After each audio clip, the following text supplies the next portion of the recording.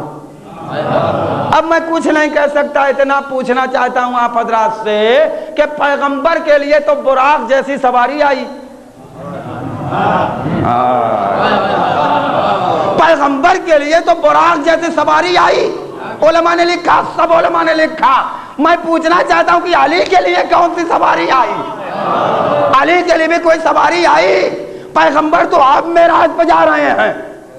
ہاتھ نکلا, گفتگو شروع ہی, پتا چلا کہ جو بول رہا ہے اسی کا ہاتھ ہے, جو بول رہا ہے اسی کا ہاتھ ہے. اب علماء اسلامیہ تحریر فرماتے ہیں, بڑی توجہ سے سن لیجیے جملہ. علماء اسلامیہ لکھتے ہیں کہ جب پیغمبر اور آگے بڑھے اور ایسا ماحول پیدا ہو گیا کہ پیغمبر کے دل کے اندر کچھ دہشت طاری ہو گئی, تو ایک مرتبہ پیغمبر اسلام کے کاندھے پر ہاتھ آیا. ہاں توجہ سنیے گا, پیغمبر اسلام کے شانے پر ہاتھ آیا, شانے پر, پیغمبر کے شانے پر ہاتھ آیا, پیغمبر کے شانے پر ہاتھ آیا. اور وہ ہاتھ اللہ تعالی کا تھا. من کا بالکل صحیح بات ہے, حقیقت ہے یہی. توجہ فرمائیے, کسی قسم کی اعتراض کی گنجائش نہیں ہے. اللہ تعالیٰ کا ہاتھ پیغمبر اسلام کے شانے پایا. میں نے کہا آئیے, مکہ فتح ہو رہا ہے, مولائی مجمع ہے, آپ جلدی پڑھوں گا. آئیے مکہ فتح ہو رہا ہے.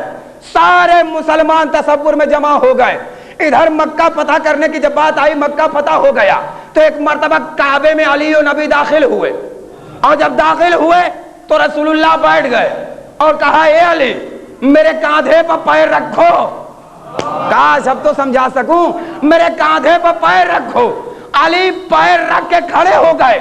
تو اب کہنے دیجئے کہ معراج کی شب اگر رسول کے شانے پر ہاتھ آئے تو اللہ کا ہو, اور کعبے کے بتوں کو توڑنا ہو, پیر آئے تو علی کا ہو.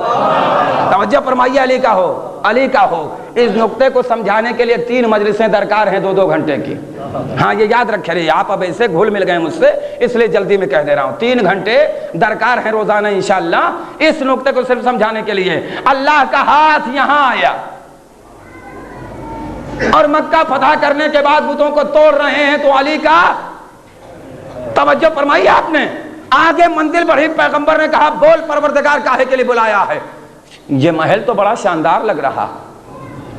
پھر جملہ دوہراتا ہوں, اللہ کا اگر شب معراج یہاں ہاتھ آئے یہ بھی نبی ہی کا شانہ ہے اور آنے والا اللہ کا ہاتھ ہے. لیکن اگر فتح مکہ کے موقع پر بتوں کو توڑنا ہو تو اگر یہاں پیر اور قدم کسی کے آئے تو وہ مولا کائنات کے ہوں. اور اس شان کے ساتھ نبی اٹھیں کہ کہنے والا کہے, بڑے عجیب انداز میں, بہت اچھے انداز میں جذبہ عقیدت کا اظہار اتنی شان کے ساتھ کیا جاتا ہے. عزیزان محترم, کیا اعلان ہوا؟ وہ پاؤں رکھے دوش پیغمبر پر کھڑے ہیں, وہ توڑے جا رہے ہیں, سرکار نیچے ہیں, مولائے کائنات قدم رکھے ہوئے ہیں. جذبے کو کوئی روک نہیں سکتا. کہنے والے نے کہا کہ وہ پاؤں رکھے دوش پیغمبر پر کھڑے ہیں. اللہ کے بعد آج علی سب سے بڑے ہیں۔ محسوس کریں آپ اور دیکھیں، عظمت پہچانیے کہ کیا مرتبہ یہاں دکھایا جا رہا ہے۔ اور وہاں جا رہے ہیں، اے پروردگار یہ کیا ہے؟ کہا محل ہے۔ کہا پروردگار میں جا سکتا ہوں محل میں؟ کہا اے میرے حبیب، آدم سوچ رہے تھے، نوح تصور کر رہے تھے، ابراہیم چاہتے تھے، موسیٰ و عیسیٰ نے پوچھا تھا۔ میں نے کہا تمہارے لیے نہیں ہے، میرا نبی آئے گا، میرا حبیب آئے گا، اس کے لیے یہ محل تعمیر ہے۔ اے میرے بندے کنجی لے، تالا کھول، اندر داخل ہو جا۔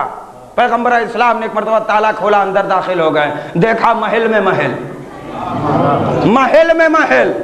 قسم خدا کی بغیر محل کہہ رہا ہوں کہ محل میں محل ہے، بغیر کسی محل و تعامل کے کہہ رہا ہوں کہ محل میں محل ہے۔ پیغمبر اسلام نے وہ بھی کھولا، جب وہ بھی کھول دیا پیغمبر نے، اے پروردگار یہ بھی کھولا۔ اب یہاں دیکھ رہا ہوں کہ ایک صندوق ہے، صندوق کا پروردگار یہ بھی کہاں؟ کھولو، وہ بھی پیغمبر نے کھولی۔ اتنی محنتیں صرف کی پیغمبر نے، زمین سے آسمان تک گئے، آسمان سے عرش تک گئے، عرش سے اس محل میں گئے، اس محل سے اس محل میں گئے۔ پھر اس کے بعد اب جو صندوق کھول رہے ہیں تو کیا دیکھ رہے ہیں کہ ایک کالی چادر نظر آ رہی ہے اور ایک سیب نظر آ رہا۔ ہاں یہ یاد رکھیے گا بڑی توجہ سے، ایک چادر نظر آ رہی ہے، ایک سیب نظر آ رہا ہے۔ اللہ کے حبیب نے پوچھا کہ پروردگار کس کے لیے؟ کہا چادر دوش پر ڈالو تو میں قصیدہ پڑھوں گا۔ نبی نے چادر دوش پر ڈالی تو اللہ نے کہا یا ایھا المزمل، اے چادر اوڑھنے والے۔ دیکھیں میں نے ترجمہ کیا ہے چادر اوڑھنے والے، یہ ترجمہ جلدی نہیں کیا جاتا، آج جمعرات ہے۔ ہاں یہ ترجمہ جلدی نہیں کیا جاتا کہ جب جب جمعرات آئے گی تب تب چادر کا تذکرہ ہوگا۔ اے چادر اوڑھنے والے، کہا پروردگار یہ کا سیب ہے، یہ لے لو، آدھا تمہارا ہے اور آدھا میری کنیز خاص خدیجہ کا ہے۔ کہا ٹھیک ہے پیغمبر اسلام، کہا جاؤ دونوں کھا لینا۔ سرکار آئے، حق دیا ہے نا اللہ نے، آدھا ہے تمہارا نبی اور آدھا میری کنیز خاص خدیجہ کا۔ اگر سرکار پورا سیب کھا جاتے ہیں، کوئی مسلمان ماننے کے لیے تیار ہوگا؟ سوچنے کے لیے تیار ہوگا؟ ارے سرکار کی قسمت میں آنے والے سیب نے گواہی دی ہے کہ جس کا جیسا حق ہو فوراً بانٹ کے دے دینا۔ ہاں سنیے، یہیں تک لانا چاہتا تھا، جس کا جتنا جیسا حق ہو فوراً بانٹ کے دے دینا۔ اگر اہلیت ہو تو حق مانگنا، اہلیت نہ ہو تو کبھی حق نہ مانگنا، ورنہ اللہ کے بارگاہ میں مواخذہ ہوگا۔ تمہارے اندر اگر یتیمی پائی جاتی ہے، قریب آ جاؤ، مسکینیت ہے آ جاؤ، اسیر ہو آ جاؤ، غریب ہو آ جاؤ، سال بھر کے کھانے پینے کا انتظام نہ ہو آ جاؤ۔ بڑی توجہ سے سنیے عزیزان محترم، آج ماحول اور معاشرے میں جو سیدھے سادھے مومنین کو دھوکہ اور فریب دیا جاتا ہے، ان کے لیے میں گزارش کرنا چاہتا ہوں جو دھوکہ کھا جاتے ہیں، جو دیتے ہیں ان کے لیے نہیں، جو مومنین دھوکہ کھا جاتے ہیں ان کے لیے گزارش کی جا رہی ہے کہ اگر کسی نے ایسے ہی کسی کو اٹھا کے دے دیا تو پھر یہ یاد رکھیے کہ جس کے مقلد ہیں اس سے پوچھ لیجئے، وہ کہے گا کہ ہوا نہیں ہے۔ اب اس سے زیادہ تشریح نہیں کروں گا، بعد میں تشریح پھر کروں گا۔ اس لیے کہ ہم نے جب یہ پابندی لگائی ہے، ہم نے جب یہ پابندی لگائی ہے کہ اگر تمہارے پاس حق پایا جا رہا ہے اور تم اس بات کا حق رکھتے ہو کہ لے سکو، تو پہلے ہم سے پوچھو، ہم جتنا کہیں گے اتنا لینا پڑے گا۔ توجہ فرمائی آپ نے، ہم جتنا کہیں گے اتنا تم لے سکتے ہو، جتنے دنوں کے لیے کہیں گے اتنے دنوں تک میں لے سکتے ہو، اور اگر اس کے علاوہ کیا تو یہ غصب ہوگا، غصب۔ عزیزان محترم، ہمارے ہاں سہمین میں چاہے سہم امام ہو چاہے سہم سادات ہو، یاد رکھے پوری کائنات کہ سہم امام بھی انہی کی اجازت سے استعمال ہوتا ہے اور سہم سادات بھی نائب امام ہی کی اجازت سے استعمال ہوتا ہے۔ یہ سہم سادات ہے عزیزان محترم، اس کا ذرا اندازہ تو کریں اور دیکھیں تو یہ ہے کیا جو آئے اور آنے کے بعد زبان کھول دے۔ پہلے سوچئے اہلیت ہے یا نہیں ہے، حقدار ہے یا نہیں ہے، آپ کی مسئولیت بڑھ جائے گی عزیزان محترم۔ منزل یہاں تک پہنچی ہے، یاد رکھیں یہ کیا ہے، یہ سہم جو ہے یہ کیا ہے، یہ حصہ کیا ہے۔ اس کا مطلب عزیزان محترم یہ ہے کہ جس کو دل چاہے آپ دے دیں، تو ہم نے کیا بنایا ہے، ہم نے یہ بنا رکھا ہے اسے کہ یہ سیادت کا انعام ہے۔ یاد رکھیے یہ سیادت کا انعام نہیں ہے، یہ غربت کا علاج ہے۔ یہ جو حق ہے، یہ جو سہم ہے، یہ غربت کا علاج ہے. اگر حقدار ہے کوئی تو اس کو دیجئے، ورنہ مواخذہ ہوگا اللہ کی بارگاہ میں. آدھا خدیجہ کو دے دینا. میں نے تو نہیں سوچا کہ میں سردار ہوں اور خدیجہ دوسری نسل کی ہیں. ارے ہم امانت داری دکھا کے کائنات کو درس عمل دے رہے ہیں. نمونہ عمل میرا ہر عمل بن رہا ہے کائنات کے لیے. ہم نے جب بانٹ کے دیا، ادھر جو بانٹ کے میں نے دے دیا. جب بانٹ کے میں نے دیا تو ایک مرتبہ دونوں نے نوش کر لیا. جب دونوں نے نوش کر لیا تو ایک مرتبہ 20 جمادی الثانیہ سن 5 بعثت کی مبارک تاریخ آئی، اور اس کے بعد خدیجہ کی آغوش میں اس پھل کا پھل نظر آیا. خدیجہ کی آغوش میں اس پھل کا پھل نظر آیا. اور جب اس پھل کا پھل نظر آیا تو میں نے اپنے حبیب سے کہا، اے میرے حبیب گھبرانا نہیں. یہاں لڑکیاں اور بیٹیاں والدین کے لیے ندامت کا سبب ہیں. ہم بتانا چاہتے ہیں کہ یہ بیٹی کتنی معتبر ہے. ادھر جناب خدیجہ کی آغوش میں جناب زہرا کی آمد ہوئی. قسم خدا کی صنف نسمہ کا وقار بڑھ گیا.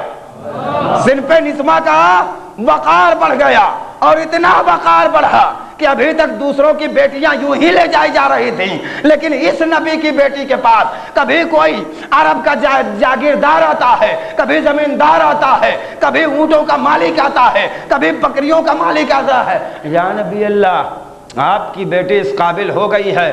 ہم مالدار ہیں، ہم زمین والے ہیں، ہم جائیداد والے ہیں، اتنی بکریاں ہیں، اتنے اونٹ پائے جا رہے ہیں. پیغمبر فرماتے ہیں پھر بھیا کیا کہنا چاہتے ہو؟ کہا اپنی بیٹی ہمارے حوالے کر دیجئے. پیغمبر نے کہا کہ مجھے میری بیٹی پر اختیار نہیں. یہی پڑھنا ضروری ہے، اور فضائل سے لے کے مصائب تک اگر متوجہ رہیں گے تو انشاءاللہ جب تبرکات آئیں گے تو آپ رو لیں گے. ہاں ذہن میں رکھے رہیے گا. ہاں تم مانگنے کے لیے آئے ہو میری بیٹی کا، میری بیٹی پر مجھے اختیار نہیں ہے. اتنے باپ بیٹھے ہوئے ماشاءاللہ. آج کل تو مسئلہ بھی یہ ہے، اس کے صیغہ ولایت بھی جاری کیا جاتا ہے. باپ سے پوچھو پڑھوں نہیں کہا، تمہاری طرف سے بھی ایک جگہ پڑھنا پڑے، ان کی طرف سے بھی پڑھنا پڑے. توجہ. اور پھر لڑکی کی منزل حضیدار محترم کو ذہن میں رکھیے گا، وہ کبھی اور پڑھوں گا. توجہ رہے اس منزل پر. آپ باپ ہو کے کہہ رہے ہیں کہ آپ کو آپ کی بیٹی پر اختیار نہیں. پیغمبر فرماتے ہیں ان کا زمانہ دیکھ لو. جب میں آیا تھا تو یہی کہہ رہے تھے کہ یہ ساحر ہیں، یہ جادوگر ہیں، یہ مجنوں ہیں، یہ توبہ استغفر اللہ پاگل ہیں، یہ دیوانے ہیں، ان کا ذہن کمزور ہے. اور آج آ کے کہہ رہے ہیں کہ اپنی بیٹی دے دیجئے. دیکھا ان کا زمانہ. کون ایسا شریف انسان ہوگا جو ایسی جگہ پر اپنا عقد کرنا پسند کرے گا کہ کہیں منہ دکھانے کے قابل بھی نہ رہ جائے؟ کہا ان کا زمانہ دیکھا تم نے؟ میں نے کہا ہاں دیکھ لیا، مگر یا نبی اللہ جو کہنا ہو جلدی کہہ دیجئے. اس لیے کہ آج کا مجمع جو ہے، آج کا مجمع ذرا کم سننے کا عادی ہے. ارے 1400 برس پہلے کی بات کر رہا ہوں، آج کی نہیں. ارے جب 1400 برس پہلے جلدی بتائیے جلدی بتائیے، تو پھر 1400 برس کے بعد کیا حال ہوگا؟ اندازہ کریں. آج یہ پرش ادا کا کمال ہے کہ سب کو کھینچ لیتا.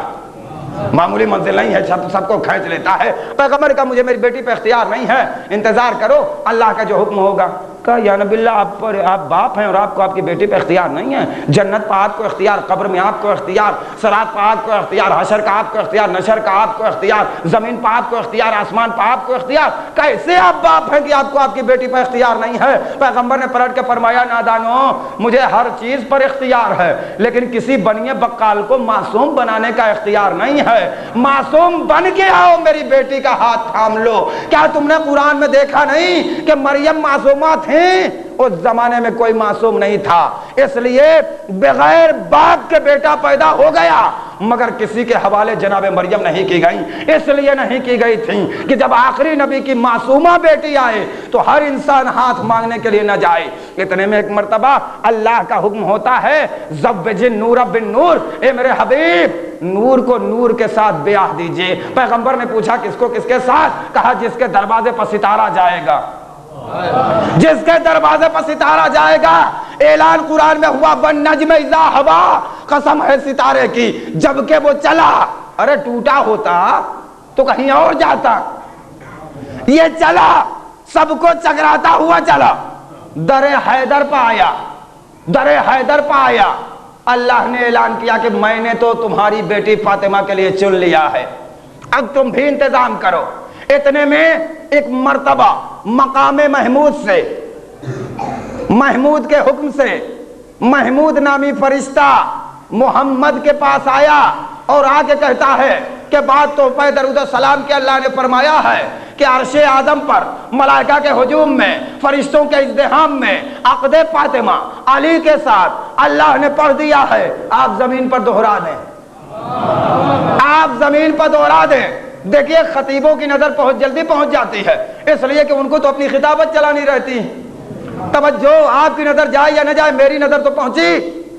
ارے کمال ہے اس شخصیت کا جسے ابو طالب کہتے ہیں، وہ جس باپ کا نکاح پڑھ دیں اس کی بیٹی کا نکاح خدا پڑھتا ہے۔ عرش آدم پڑھ دیا، نہیں سنیے، عرش آدم پڑھ دیا۔ اب میرے حبیب آپ زمین پر دوہرا دیجئے۔ مولا بلائے گئے، تمہارے پاس کیا ہے؟ کا تلوار ہے، گھوڑا ہے، زرہ ہے۔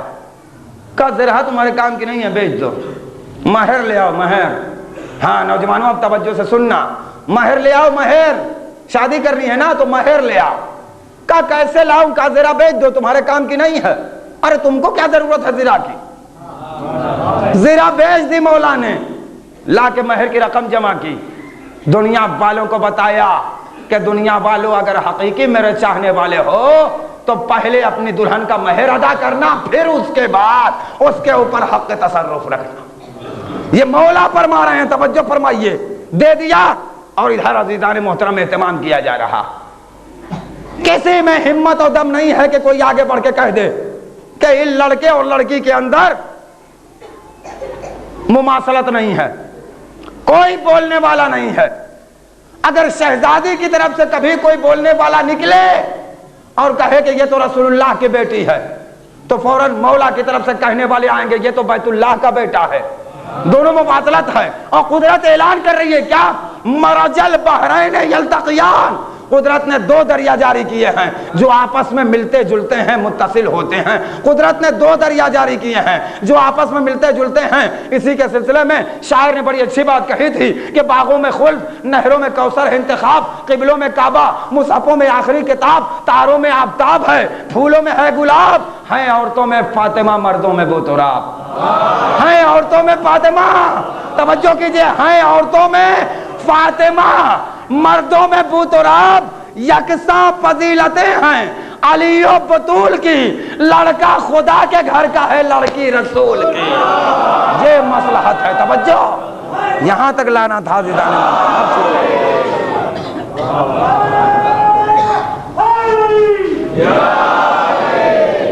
اس شان کے ساتھ اہتمام کیا گیا، اور میرے مولا بھی نکلے تو عجیب شان کے ساتھ۔ دیکھیے پھر کہہ رہا ہوں کہ محفل میں نہیں پڑھ رہا ہوں، مجلس پڑھ رہا ہوں، یہ ذہن میں رکھیے گا، کبھی بلائیے گا تو محفل پڑھوں گا، یہ ذہن میں رہے آپ کے۔ یہ مولا کی فضیلت کا ایک معمولی گوشہ۔ میرے مولا بھی نکلے شان کے ساتھ، تو اہتمام یہ کیا گیا کہ ہاتھوں میں حاجت روائی کی مہندی لگائی گئی، ہاتھوں میں حاجت روائی کی مہندی لگائی گئی، کلائی میں سخاوت کا کنگنا، آنکھوں میں مروت کا سرما، کمر میں استقلال کا پٹکا، پاؤں میں ثبات کا موزہ جس پر کنہم بنیانم مرصوص کے نقش و نگار، نالین وہ کہ دوش نبی دیکھے بار بار، نالین وہ ہے کہ دوش نبی دیکھے بار بار۔ میرا مولا بھی اس طرح سے سج دھج کے چلا کہ حلطہ قصیدہ پڑھ رہا ہے، رحمان پیدا ہو رہا ہے، سورہ واقعہ احترام کر رہا ہے، قرآن طواف کر رہا ہے، اور ادھر دلہن بھی شان کی دلہن بنی ہوئی ہے کہ نہ جانے پوری کائنات قربان ہونے کے لیے تیار ہے۔ اس شان کے ساتھ جب یہ دونوں دلہا دلہن ملے تو قدرت نے بھی قصیدہ پڑھا، مرج البحرین، مرج البحرین یلتقیان۔ قدرت نے دو دریا جاری کیے ہیں جو آپس میں ملتے جلتے ہیں، اور یہ اتنے معتبر دریا ہیں کہ یوں ہی نہیں بہ رہے ہیں۔ دریاؤں میں غوطہ لگانے والوں سے پوچھو کہ دریا میں جب غوطہ لگایا جاتا ہے تو کیا ملتا ہے؟ یخرج منہما اللؤلؤ والمرجان۔ یہ وہ دریا ہے جس میں سے لؤلؤ و مرجان نکلتے ہیں، حسن کی طرح لولو اور حسین کی طرح مرجان۔ توجہ فرمائیے، حسین کی طرح مرجان۔ جب اتنے خوبصورت ترین والدین ہوتے ہیں تب حسن و حسین جیسے بیٹا پیدا ہوتے ہیں، تب حسن و حسین جیسے بیٹے پیدا ہوتے ہیں جب اتنے صاحب عظمت والدین ہوتے ہیں, جب اتنے صاحب مرتبہ والدین ہوتے ہیں. میری ماں اور بہنوں اور میرے بھائیوں, میرے عزیزوں, میرے دوستوں, جب کبھی آبیاری کرنی ہو نسل کے کھیت میں اور بیج ڈالنے کا موقع آئے تو سب سے پہلے اپنے کو پرکھ لینا, اپنے کو, کہ ہم نے جو کچھ بھی کیا ہے وہ ظاہر ہوگا. اب جب ظاہر ہوگا تو ہم فریاد نہیں کر سکتے. دیکھو کتنا اہتمام رکھا جا رہا, کتنا قیمتی اہتمام کیا جا رہا ہے. انسانیت فروغ پا رہی ہے, انسانیت فروغ پا رہی ہے. قدرت قصیدہ پڑھ رہی ہے, ملائکہ قربان ہو رہے ہیں, غلمان کی غلامی ہے, حوروں کی سلامی ہے, حوروں کی سلامی ہے, فرشتوں کا ازدحام ہے.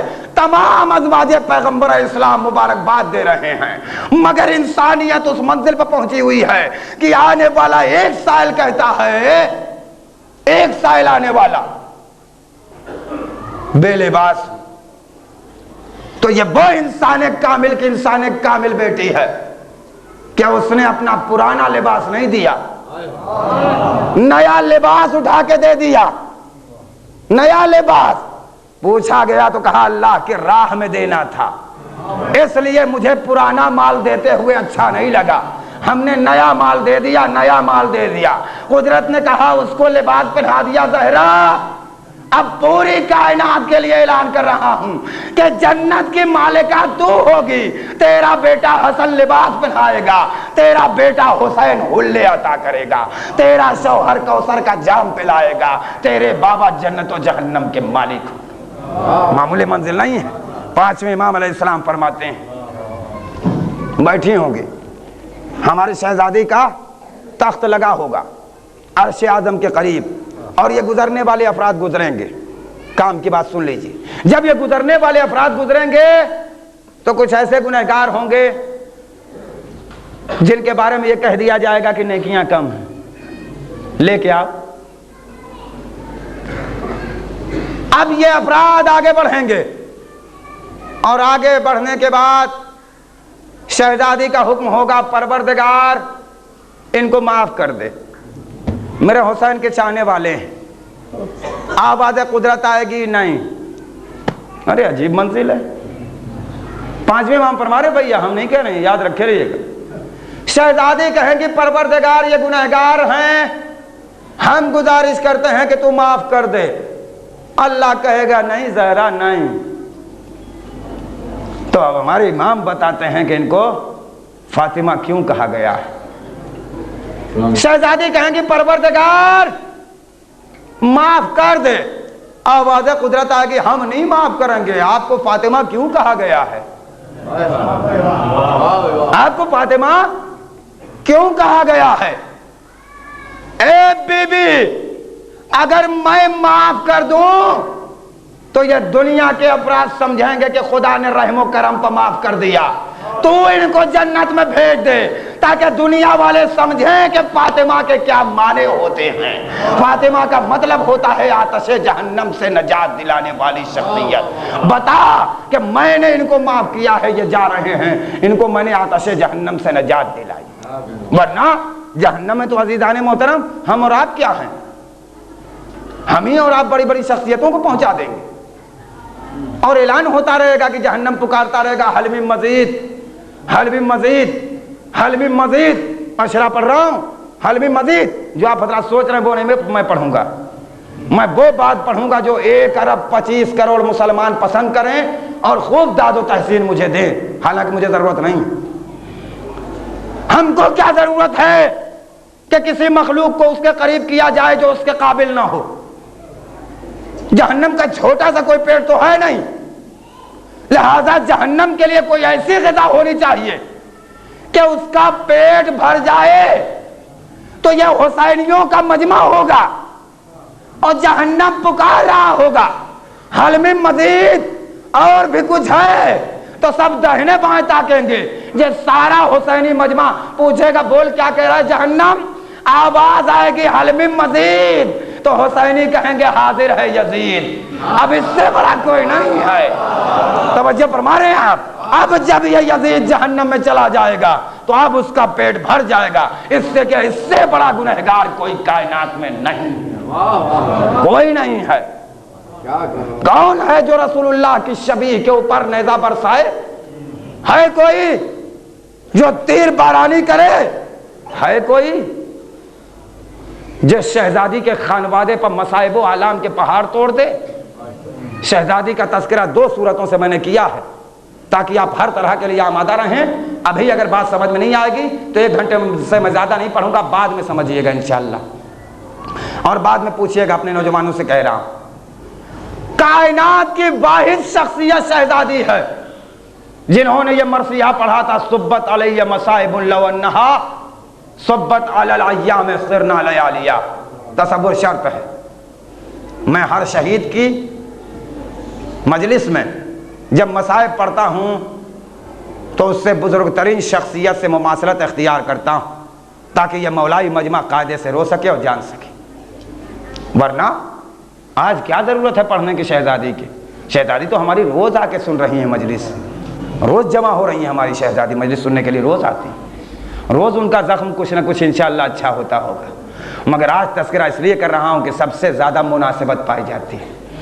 شہزادی ہیں فریاد کی، بابا دنیا سے رخصت ہو گئے، جلتا ہوا دروازہ گرایا گیا، پسلیوں کی ہڈیاں چور چور ہو گئی، یہ ذہن میں تصور رہے، پسلیوں کی ہڈیاں چور چور ہو گئیں۔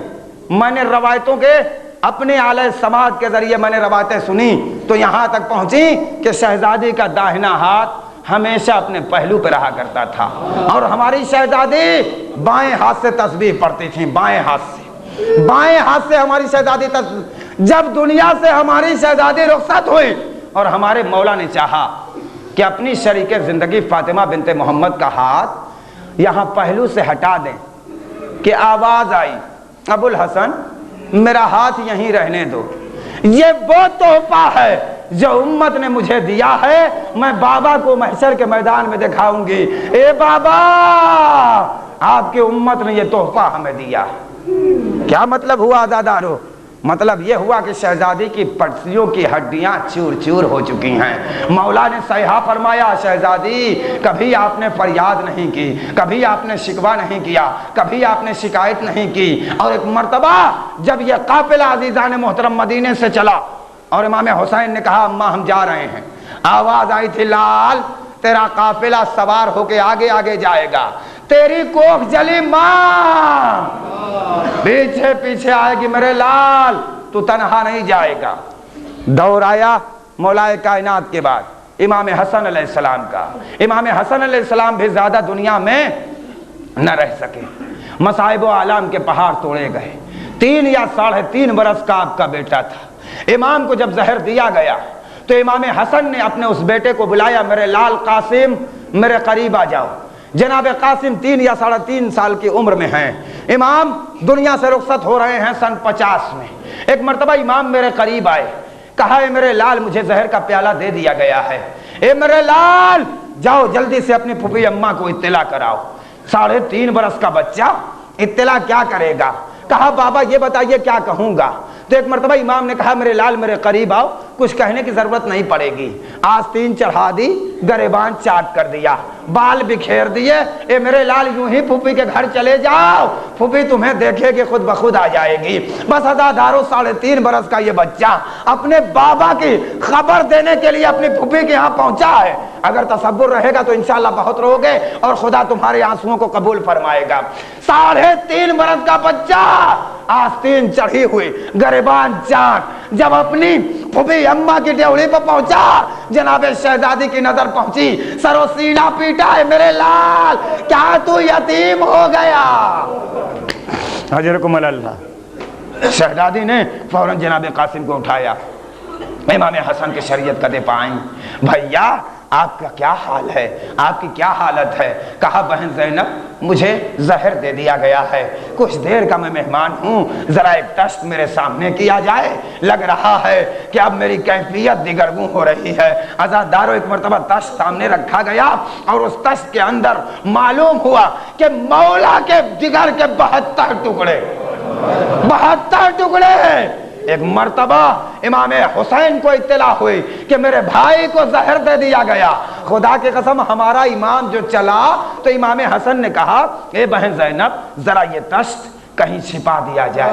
جناب زینب نے پوچھا بھیا تشت کیوں چھپانے کو کہہ رہے ہیں؟ کہا میرے جگر کے 72 ٹکڑے میرا حسین نہیں دیکھ پائے گا. میں کہوں گا مولا ذرا کربلا کے میدان میں آئیے, وہاں 72 ٹکڑے, یہاں حسین لاشوں پر لاشیں اٹھا رہے ہیں.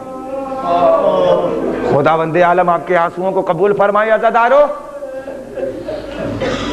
3.5 برس کے بچے کو لے کے امام حسین علیہ السلام کے حوالے امام حسن کرتے ہیں. بھیا حسین اب یہ میرے بچے بھی تمہارے حوالے ہیں, یہ میرے ناموس بھی تمہارے حوالے ہیں. مولا نے کہا بھیا سب کی میں حفاظت کروں گا.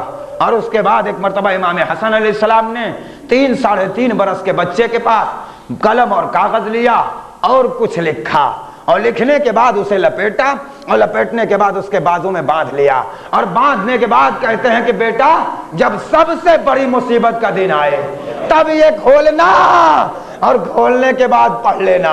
بس یہاں تک دے چکا میں. عزادارو اب کیا کہوں آپ سے, ایمان تو دنیا سے رخصت ہو گئے, 3 برس کے قاسم یتیم ہو گئے.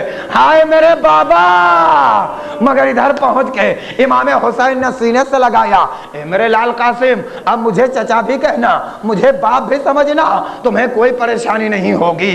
عزادارو ماحول بدلا, حالات بگڑے, معاشرے میں تبدیلی پیدا ہوئی. ابھی زیادہ زمانہ نہیں گزرا تھا کہ ایک مرتبہ امام حسین کے ساتھ سفر کرنا ہوا.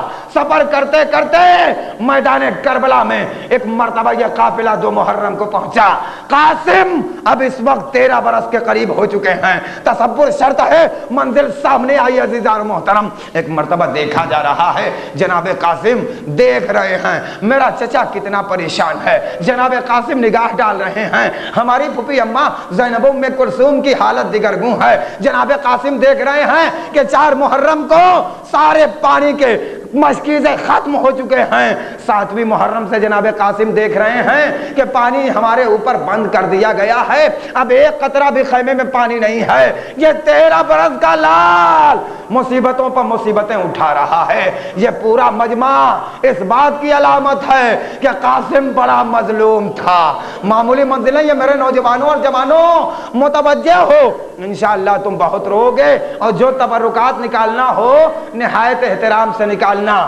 توجہ اس منزل پر, یاد رہے کہ ایک مرتبہ وہ منزل سامنے آ رہی ہے. عجیب بے کسی ہے, عجیب منزل ہے. جب نمی محرم آتی ہے تو ایک مرتبہ جناب سکینہ فرماتی ہیں, جناب سکینہ فرماتی ہیں کہ میں نے دیکھا کہ میرا بھیا اصغر جھولے میں کروٹیں بدل رہا ہے, پیاس سے جاں بلب ہے. ننھے ننھے بچے الاتش کی صدائیں بلند کر رہے ہیں. تو جناب سکینہ فرماتی ہیں کہ میں نے سوچا کہ ہو سکتا ہے کہ اصحاب یا انصار کے خیمے میں پانی ہو, میں جاؤں جا کے تھوڑا سا مانگ لیا کہ اپنے بھیا اصغر کو پلا دوں. ایک مرتبہ جناب سکینہ بیان فرماتی ہیں کہ جب میں ایک ایک خیمے میں انصار اور اصحاب کے گئی تو میں نے دیکھا کہ اصحاب کے ننھے ننھے بچے گرم گرم زمین کو ہٹا کے نرم نرم زمین پر اپنا سینہ رکھے ہوئے کہہ رہے ہیں ہائے پیاس. مجھ سے یہ منظر دیکھا نہ گیا, میں تڑپ کے پیچھے ہٹ گئی. پھوپھی اماں ارے یہ بچے تو ہم سے بھی زیادہ پیاسے ہیں. عزادارو سوچو کیا دل پر گزر گئی ہوگی جناب قاسم کے. ایک مرتبہ منزل سامنے آئی, چچا اے چچا مجھے معلوم ہے کہ ہم یہاں شہید ہونے کے لیے آئے ہیں. کہا بیٹا سچ کہہ رہے ہو, میرے لال اتنا بتا دو کہ تمہاری نظر میں موت کیسی ہے. جناب قاسم بتا رہے ہیں, جناب قاسم نوجوانوں کو خاص میرا خطاب ہے, جناب قاسم بتا رہے ہیں. جناب قاسم بتاتے ہیں کہ الموت لنا احلا من العسل. اے چچا موت ہمارے لیے شہد سے زیادہ میٹھی ہے, شہد سے زیادہ میٹھی ہے. یہ امام حسن کا مجاہد آ کے بتا رہا ہے, میرے باپ کو کبھی کوئی بزدل نہ کہے. اگر میرے باپ نے صلح کر لی تھی تو دنیا یاد رکھے میرے باپ کے اندر بزدلی نہیں پائی جا رہی تھی، ماحول ایسا تھا کہ میرے باپ صلح کر لیں۔ آج میں 13 برس کے سن میں بتاؤں گا کہ جب میرے اندر اتنی طاقت پائی جا رہی ہے تو میرے بابا کے اندر کتنی قوت پائی جاتی رہی ہوگی۔ یہ امام حسن کی نیابت فرما رہے ہیں، بیٹا جاؤ، میں ہوتا تو تمہارے چچا پجان قربان کرتا، لیکن میری نیابت کرنا اب عزادارو۔ جب امام نے کہا کہ بیٹا تمہارے نزدیک موت شہد سے زیادہ شیریں ہے، میرے لال یقیناً جام شہادت نوش کرو گے۔ ارے بیٹا تمہاری کیا بات ہے، تمہارا ننھا بھائی اصغر بھی شہید کیا جائے گا۔ غیرت دار نوجوان ایک مرتبہ تڑپا اور تڑپ کے پوچھ رہا ہے، اے میرے چچا کیا یہ اشقیا خیمے میں گھس آئیں گے؟ کہا نہیں بیٹا، 3 پھل کا تیر چلے گا میرے ہاتھوں پا، 6 ماہ اصغر 3 دن کا بھوکا و پیاسا، رات بھر جناب ام فروا نے اپنے زانوں پا اپنے 13 برس کے بچے کو بٹھائے رکھا۔ اور یوں ہی نہیں عزادارو، مائیں جان سکتے ہیں کہ ممتا کیا چیز ہوتی ہے۔ رات بھر جناب قاسم سے ایک جملہ کہتی رہی، میرے لال جہاں مجاہدین میدان میں جانے لگے، اے میرے لال سب سے پہلے تم جانا۔ جناب قاسم نے پوچھا اماں کیوں؟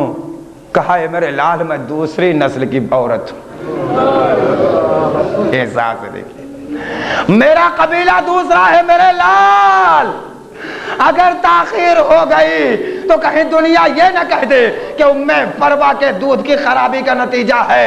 مرتبہ جناب قاسم نے ہاتھوں کو جوڑا، اماں انشاءاللہ آپ بھی خوش ہو جائیں گی، ہماری شہزادی ہماری دادی بھی خوش سرخرو ہو جائیں گی۔ اماں گھبرانے کی کوئی ضرورت نہیں ہے، پہلے مارکہ کارزار گرم تو ہونے دیجئے، آپ کا قاسم نہایت شان کے ساتھ قربانی عطا کرے گا۔ رات بھر ماں دیکھتی رہی، اے میرے لال اب تو تیرا وہ زمانہ آ رہا تھا جب تمہاری شادی رچائی جاتی، اے میرے لال اب تو تمہارا وہ موقع آ رہا تھا جب تمہارا بیاہ کیا جاتا۔ اے میرے لال ماں کی ممتا تڑپ رہی ہے، آرزویں بتا رہی ہیں کہ تمہارے لیے کسی نہ کسی اچھے سے اچھے دلہن کا اہتمام کیا جاتا۔ آج ہمارے سامنے بڑے سوال آتے ہیں عزیزان محترم، پتہ نہیں عقد ہوا تھا یا نہیں ہوا تھا، شادی ہوئی تھی یا نہیں ہوئی تھی۔ میں ہاتھ جوڑ کے ایسے افراد سے یہ کہہ رہا ہوں، ہوئی ہو یا نہ ہوئی ہو، مگر ام فروا جیسی ماں کی ممتا کو کون فراموش کرے؟ کیا اس ماں نے اپنی ممتا کے تحت یہ ارمان نہ سجایا ہوگا کہ اپنے لال کو مہندی رچاؤں گی، اپنے قاسم کو دولہا بناؤں گی، اپنے قاسم کی نہایت شان کے ساتھ شادی کروں گی؟ میں کہوں گا شہزادی ام فروا آئیے دیکھیے، اتنا بڑا چاہنے والوں کا مجمع آپ کے قاسم کے لیے تبرکات کا اہتمام کیا گیا ہے، یہ سوچ کے اہتمام کیا گیا ہے کہ ہم اپنی شہزادی ام فروا کو، ام فروا کے آرزوؤں کو اور ام فروا کی تمناؤں کو پورا کرنے کی کوشش کریں۔ شہزادی آئیے دیکھیے، یہ اتنا بڑا مجمع جمع ہوا ہے آپ کے لال پر رونے کے لیے، آپ کے لال کے لیے تبرکات نکالنے کے لیے، آپ کے لال کا ماتم کرنے کے لیے۔ شہزادی ہماری مائیں اور بہنیں بھی گریہ و زاری میں مصروف ہیں، ان کے آنسوؤں کو قبول فرمایا جائے۔ بس عزادارو ایک مرتبہ مولا نے کہا، اے میرے لال تمہارا بھیا اصغر بھی مانا جائے گا۔ ایک مرتبہ غیرت نے گوارا کیا، پوچھا مولا کیا خیمے میں آ جائیں گے؟ اشکیا کہا نہیں۔ صبح نمودار ہوئی، ماں سمجھا رہی تھی، ہاتھوں کو جوڑ کے ایک مرتبہ حسن کی نشانی آئی، آگے بڑھے، چچا اے چچا اب مجھے میدان میں جانے کی اجازت دے دیجیے۔ خدا کی قسم روایت کی لفظیں ہیں کہ امام حسین نے اپنے بھتیجے کو اپنے سینے سے لگایا، غش کھا گئے۔ معمولی منزل نہیں ہے، شاید اس لیے غش آیا ہو کہ امام نے اپنے بھائی کا چہرہ دیکھا ہو۔ یہ قاسم، ہائے میرا بھیا حسن، اے میرے لال تم تو اپنے بابا کی نشانی ہو, تم تو میرے بھائی حسن کی امانت ہو بیٹا, کیسے تمہیں میدان میں جانے کی اجازت دے دوں. بس عزادارو ایک مرتبہ جب جناب قاسم کو ابھی اجازت نہیں ملی, یعنی ابھی ان کے جانے کا وقت نہیں ہوا, ایک مرتبہ آئے خیمے میں اور آنے کے بعد جناب ام فروا نے دیکھا, کہا میرے لال کیا تو گیا نہیں اجازت لینے کے لیے؟ کہا اماں کیا کروں چچا اجازت نہیں دیتے, میں صبح سے ان کے پاس جا رہا ہوں مگر ابھی تک اجازت نہیں دی انہوں نے. ایک مرتبہ جناب قاسم ایک گوشے میں بیٹھے اور بیٹھنے کے بعد رونے لگے. جب رونے لگے جناب قاسم تو ایک مرتبہ روتے روتے ان کو یاد آیا کہ میرے بابا نے کہا تھا بیٹا جب سب سے بڑی مصیبت آئے تو یہ تعویذ کھولنا اور اپنے منہ کی خدمت میں حاضر کر دینا. جناب قاسم نے تعویذ کھولا, اس میں لکھا تھا بھیا حسین جب مصیبت کا وقت آئے میں نہ رہوں, میرا لال قاسم میری نیابت کرے گا, اسے قبول کرنا. ایک مرتبہ جناب قاسم خوش ہو گئے, جناب پیغمبر اسلام کے جانشین امام حسین کے پاس آئے, اے چچا ذرا یہ بابا کی تحریر ملاحظہ فرمائیے. ایک مرتبہ جناب پیغمبر اسلام کے نواسے امام حسین نے پیغمبر کے نواسے کی تحریر پڑھنا شروع کی اور اس کے بعد آنکھوں سے لگایا, چوما سینے پر رکھا, بھیا کیسے میں اجازت دوں بھیا, ارے دو ہی تو میرے پاس بیٹے تھے, اکبر ہے جسے دیکھ کے نانا کی زیارت ہوتی ہے, دوسرے قاسم بھیا تمہارا دیدار قاسم کے چہرے میں لگا ہوا ہے, اے بھیا کیسے جنگ کی اجازت دوں, کیسے مقتل کی اجازت دوں. ایک مرتبہ قاسم کی طرف دیکھا اور دیکھنے کے بعد کہتے ہیں بیٹا یہ کیوں نہیں کہتے کہ یہ خط نہیں ہے, اپنی موت کا پروانہ لے کے آئے ہو, اے میرے لاہا لاؤ میرے قریب آ جاؤ بیٹا. عزادارو جناب قاسم امام کے بہت قریب آئے. ایک مرتبہ امام نے ایک ننھا سا امامہ بنایا اور جناب قاسم کے سر پر رکھا, قبا پہنائی, ردا دوش پر ڈال دی. عزادارو جو کرتا پہنایا تھا اس کا گریبان چاک کیا. اے مولا یہ گریبان چاک کرنے کا سبب کیا ہے؟ عجب نہیں آواز آئے, ہو سکتا ہے کہ یہ ملائن اس پر رحم کھا جائیں. اجرکم اللہ, یہ گریبان چاک کر کے بتایا جا رہا ہے کہ یہ بیٹا یتیم ہے, اس پر ذرا رحم کرو, اس پر ذرا رحم کرو. عزادارو اور خصوصیت کے ساتھ میرے نوجوانوں اور جوانوں توجہ سے سن لو, یہ پہلا مجاہد ہے جسے امام حسین علیہ السلام نے کرتا پہنایا اور زرہ نہیں پہنائی. یہ زرہ ضروری ہوتی ہے مگر زرہ نہیں پہنائی گئی, اس لیے کہ ویسی کوئی زرہ تھی ہی نہیں. گھوڑے پر جناب قاسم بیٹھ نہیں پا رہے ہیں, مولا نے خود اٹھا کے گھوڑے پر بٹھایا. عجب نہیں یہ کہا ہو, دل ہی دل میں عجب نہیں مولا نے کہا بیٹا آؤ اٹھا کے بٹھا دوں, لال نہ جانے جب اترنا ہوا, اے میرے لال آؤ بٹھا دوں بیٹا, نہ جانے اترتے وقت کیا حال ہوگا, بیٹا پہنچ پاؤں یا نہ پہنچ پاؤں, اے میرے لال آؤ. جناب قاسم سوار ہو گئے. اب جنگ نہیں پڑھوں گا, آپ مکمل آمادہ رہیں, بڑے مصائب ہیں اور انشاءاللہ روئیں گے. ایک مرتبہ جناب قاسم میدان میں پہنچے اور اس کے بعد شمر عمر سعد نے کہا کہ کون جائے گا اس کے مقابلے میں. 1-2 ہزار فوج نہیں ہے, لاکھوں کا مجمع ہے, اور سورج آج جتنی تمازت پہ ہے کبھی نہیں تھا.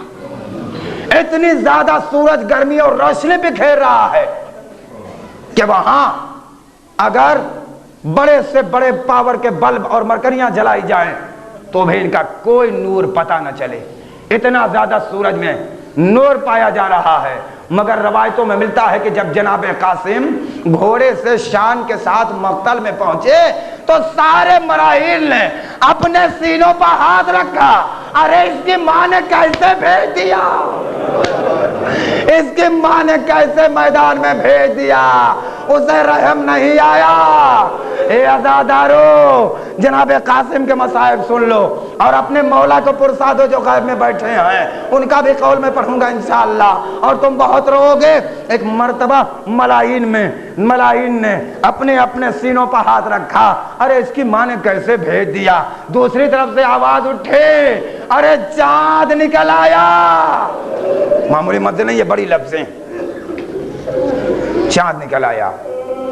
ایک مرتبہ جناب قاسم نے کہا، بتاؤ تم لوگ میرے چچا سے کیوں برسر پیکار ہو؟ میرے چچا نے تمہارا کیا بگاڑا ہے؟ تم نہیں پہچانتے میں حسن کا بیٹا ہوں؟ عزادارو، جب رجس کے کلمات جناب قاسم نے بیان کیے تو ایک مرتبہ شمر اور عمر سعد کی آوازیں گونجی، لشکر والو، یہ بنی ہاشم کے خانوادے کا نوجوان سامنے آیا ہے، تم میں سے کوئی اکیلا اسے جا کے تہ تیغ نہیں کر سکتا، اور اگر تمہارے پاس ثبوت فراہم کرنا ہو تو ارزق نکلو۔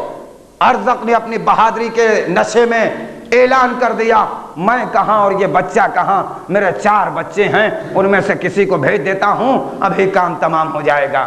ارزق کا پہلا بیٹا چلا واصل جہنم ہوا، دوسرا بیٹا چلا واصل جہنم ہوا، تیسرا بیٹا چلا واصل جہنم ہوا، چوتھا بیٹا چلا واصل جہنم ہوا۔ ارزق بھی آیا، دنیا اندھیر ہو چکی تھی اس لیے کہ 4 بیٹے مارے گئے۔ توجہ، باپ تھا، آیا، لرزتا اور کانپتا ہوا آیا، جناب قاسم نے ایک بار کیا، واصل جہنم ہو گیا۔ اب سنیے جو سب سے معتبر روایت ہے، ایک مرتبہ عمر سعد کا حکم ہوا، یہ بنی ہاشم کا خانوادہ ہے، اس کے رگوں میں علی کا لہو دوڑ رہا ہے، کوئی اسے مار نہیں سکتا، لہذا سب سے زیادہ عزیزان محترم جناب قاسم کو تکلیف پہنچانے کے لیے اور قتل کرنے کے لیے ملائین نے اہتمام کیا ہے۔ ایک مرتبہ آواز مجھے کیا کیا جائے تو ایک مرتبہ شمر اور عمر سعد کہتے ہیں، جتنے تلوار چلانے والے ہیں یہ سب ایک حصار بنائیں۔ سب سے آگے جناب قاسم کے اسپِ وفادار کے چاروں طرف تلوار برداروں نے اپنا حصار کیا، کہا اس کے بعد نیزہ چلانے والے حصار بنائیں۔ اب نیزہ بازوں کا حصار ہوا، اس کے بعد حکم ہوا کہ اب تیر انداز حصار بنائیں، اب تیر اندازوں کا حصار ہوا۔ عزادارو، 13 برس کا بچہ، تلواریں چلیں،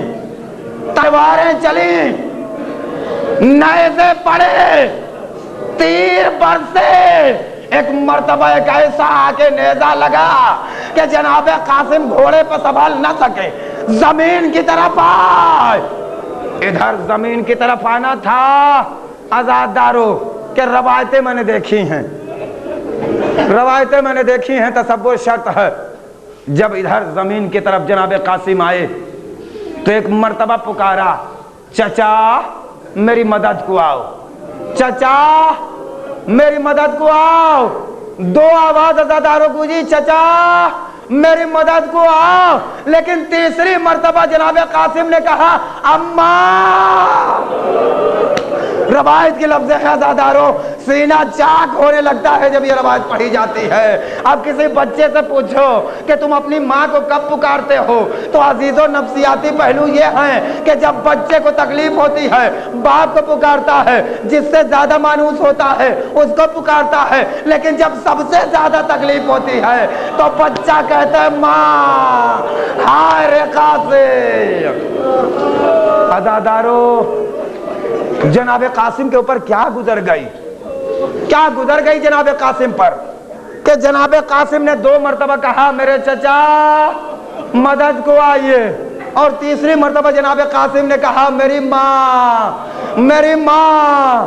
روایت کی لفظیں ہیں کہ جب یہ کمسن بچہ گھوڑے سے زمین کی طرف چلا، ادھر سے حسین آواز سن کے چلے، ادھر کے گھوڑے ادھر، ادھر کے گھوڑے ادھر۔ قاسم زندگی میں پامال۔ جب گھوڑوں کی ٹاپیں پڑنے لگی تو ایک مرتبہ قاسم نے کہا میری اماں مدد کو آئیے، ہائے آپ کا لال، اجرکم اللہ، خدا آپ کو کسی غم میں نہ رلائے۔ اماں میری مدد کو آئیے، اماں اپنے بیٹے کا آخری سلام قبول کیجئے۔ خدا آپ کو توفیق مرحمت فرمائے کہ آپ زیارت ناحیہ پڑھ لیں۔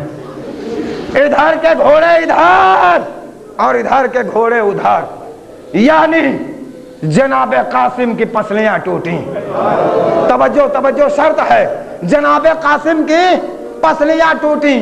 امام زمانہ نے زیارت ناحیہ میں سلام کیا ہے، سلام ہو شہید پر جس کے داہنے طرف کی ہڈیاں بائیں طرف کی ہڈیاں داہنی طرف۔ حسین پہنچے اور پہنچنے کے بعد کہتے ہیں اے میرے لال قاسم مجھے معاف کر دو، اے میرے لال قاسم مجھے معاف کر دو، بیٹا مجھے معاف کر دو، اے میرے لال مجھے معاف کر دو، بیٹا معاف کر دو۔ اے مولا یہ معافی کیسی؟ آواز دی امام نے مرثیہ پڑھ کے، اے میرے لال میں تو زندگی کے بعد پامال کیا جاؤں گا، اور اے میرے لال یہ تیرا کلیجہ تھا کہ مصیبت برداشت کر لے، میں پہنچ نہ سکا تو مجھے پکارتا رہا، اب عزادارو آمادہ رہو، جملہ دینا چاہتا ہوں، مجھے پکارتا رہا، میں نہ پہنچ سکا میرے لال، میں نہ پہنچ سکا، مجھے معاف کر دے میرے لال، میں تو زندگی کے بعد پامال کیا جاؤں گا، تو زندگی میں پامال کر دیا گیا۔ حسین جب تک زندہ رہے گا حسین کو افسوس رہے گا کہ اپنے لال کے بلانے پر پہنچ نہ سکا، کہ میرا خیال یہ ہے تصور شرط ہے، میرا خیال یہ ہے کہ ایک مرتبہ آواز آئی ہوگی اے میرے لال حسین فکر نہ کر، اگر تو نہ آیا تو تیری ماں فاطمہ یہاں موجود تھی، قاسم کو اپنی گود میں لیا، آ میرے قاسم، ارے تیری شہادت میری شہادت سے مل رہی ہے، تیری پسلیاں ٹوٹیں، تیری دادی کی پسلیاں ٹوٹیں، بیٹا فرق یہ ہے کہ تیری پسلیاں گھوڑوں کی ٹاپوں سے پامال ہوئی، اے میرے لال میری پسلیوں پر جلتا دروازہ گرایا گیا، قاسمہ عزادارو حسین نے ایک مرتبہ اپنی عبا بچھائی اور عبا بچھا کے قاسم کے ٹکڑے جمع کیے، اس شان کے ساتھ تبرکات اٹھانا، اس تصور میں کہ قاسم کے ٹکڑے اٹھا کے رکھے، لے کے چلے ام پروا کے قریب پہنچے، مولا میری قربانی قبول ہو گئی، کہا ام پروا ارے تمہاری قربانی سب سے زیادہ قبول، یہ قاسم کے ٹکڑے لو خدا تمہیں